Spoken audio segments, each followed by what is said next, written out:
ये क्या होगा बेटा, वो देखो, when the rate of reaction depend on two concentration, depend करती है, अगर किसी पे नहीं करती तो फिर ऑर्डर, 1 पे करती तो फर्स्ट ऑर्डर, 2 पे करती है तो सिंपल सा है लॉजिक। अब आगे देखो, रिएक्टेंट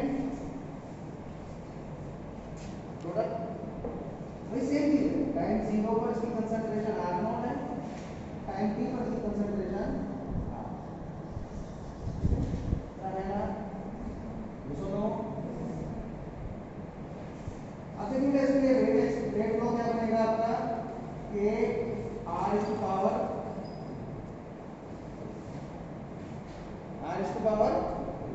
सेकंड ऑर्डर रिएक्शन है, पावर होगी 2 रेट माइनस dr अपॉन एड आउट, सुनो वही सेम करेंगे, दोनों कॉम्बिनेशन करेंगे, minus dr upon dt equal to k r। अगला स्टेप है सेपरेशन ऑफ वेरिएबल, r को r के पास लाना है टोटली k और 3 है, r square k dot r square का dt और इक्वल एंड आउट। अब देखिए बेटा फिर से वही काम, माइनस का साइन बाहर छोड़ दो, r upon r square equal to k integration of dt। Okay, अब देखिए बेटा dx upon x square, dx upon x square क्या फॉर्मूला बनेगा, इधर देखिए इस साइड, जिसे मान लीजिए dx अपॉन x स्क्वायर होता है, उसका इंटीग्रेशन करते हैं, ये बनता है x to power minus 2 plus 1 upon में माइनस 2 प्लस, यहाँ से क्या बचेगा माइनस 1, नीचे क्या बचेगा, ठीक है। अब देखो बेटा x इनवर्स का मतलब हो गया 1 अपॉन x, तो माइनस 1 से डिवाइड करने के बाद क्या हो जाएगा, माइनस का 1 अपॉन, है ना, ये सुनो मैंने आपको पूरा बताया, तो आप ऐसे भी बोल सकते हैं dx अपॉन x स्क्वायर करके लिख देते ना माइनस 1 अपॉन, तो उसी फेज पर अपना जो है क्या बन जाएगा, माइनस पहले से अपने पास बाहर है तो माइनस माइनस प्लस हो जाएगा, ये बन जाएगा 1 अपॉन, ये सुनो अगर माइनस 1 अपॉन आ आएगा, अगर माइनस पहले से प्रेजेंट है तो माइनस से माइनस मल्टीप्लाई होके प्लस हो जाएगा, equal to k t plus में हो जाएगा बेटा। आई क्या है, अच्छा टाइम कर दिया मैंने 0 0,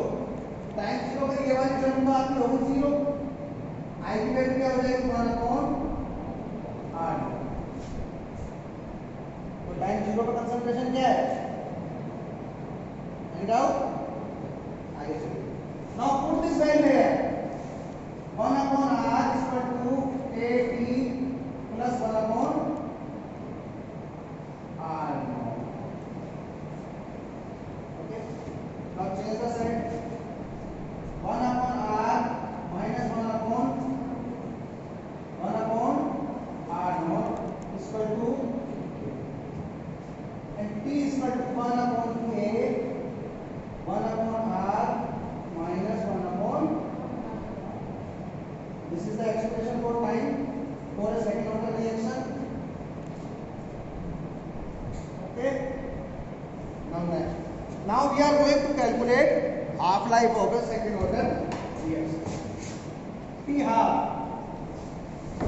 means final concentration will be half of the initial, ये होता है क्या, देखिए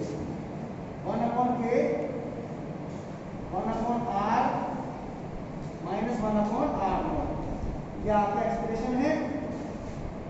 1 अपॉन k, r क्या है फाइनल कंसंट्रेशन है, मतलब सॉरी, और r नॉट क्या है इनिशियल, तो सबसे पहले तो आपको लेना पड़ेगा इसमें एलसीएम, r नॉट क्या आएगा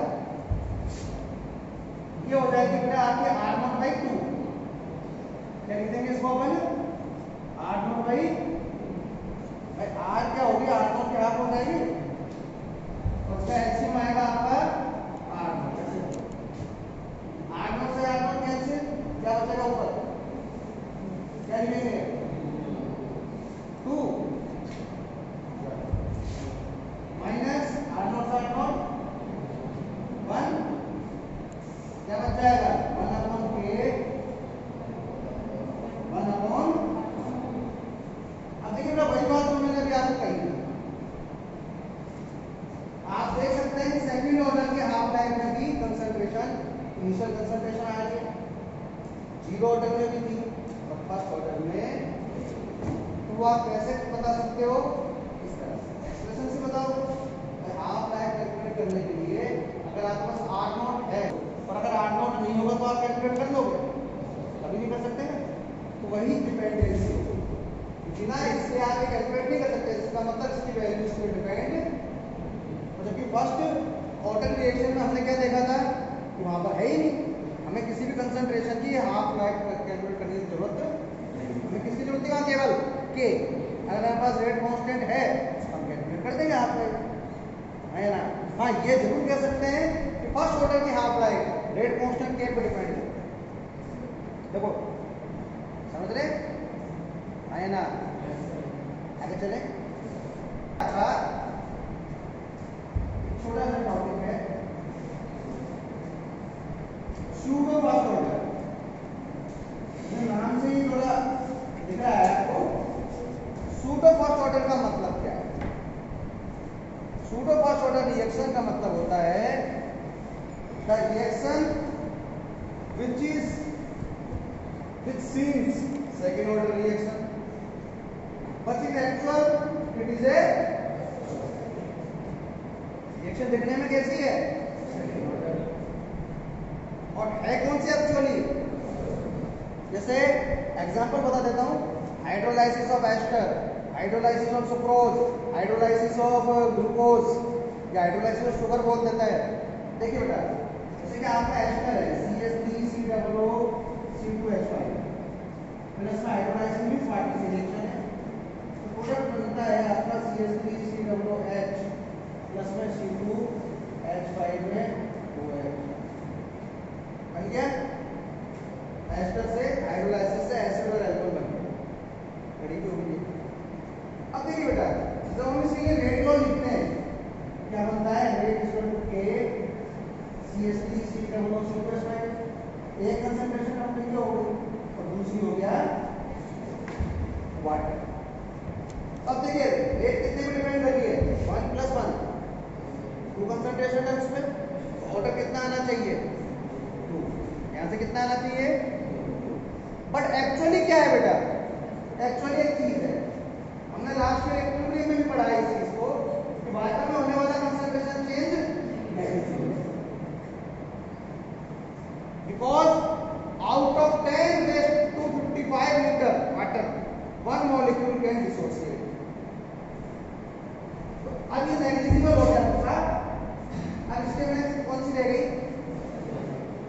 रिएक्शन है कौन सी एक्चुअली ये फर्स्ट ऑर्डर, दिखने में कैसी थी, तो हाइड्रोलाइसिस की रिएक्शंस जहां भी आएंगी वो इसी तरह की है। और सुनो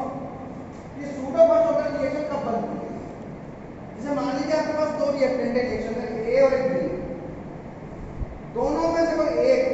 दूसरे के कंपैरिजन में से बहुत एक्सेस में है, बहुत ज्यादा है। जैसे मान लीजिए A तो आपने लिया 0.001 ग्राम और B ले लिया आपने 100 किलो। अब A के रेस्पेक्ट में जब B रिएक्ट करेगा तो B में होने वाला कंसंट्रेशन चेंज ऑलमोस्ट नेग्लिजिबल रहेगा, तो रिएक्शन कैसी हो जाएगी आपकी,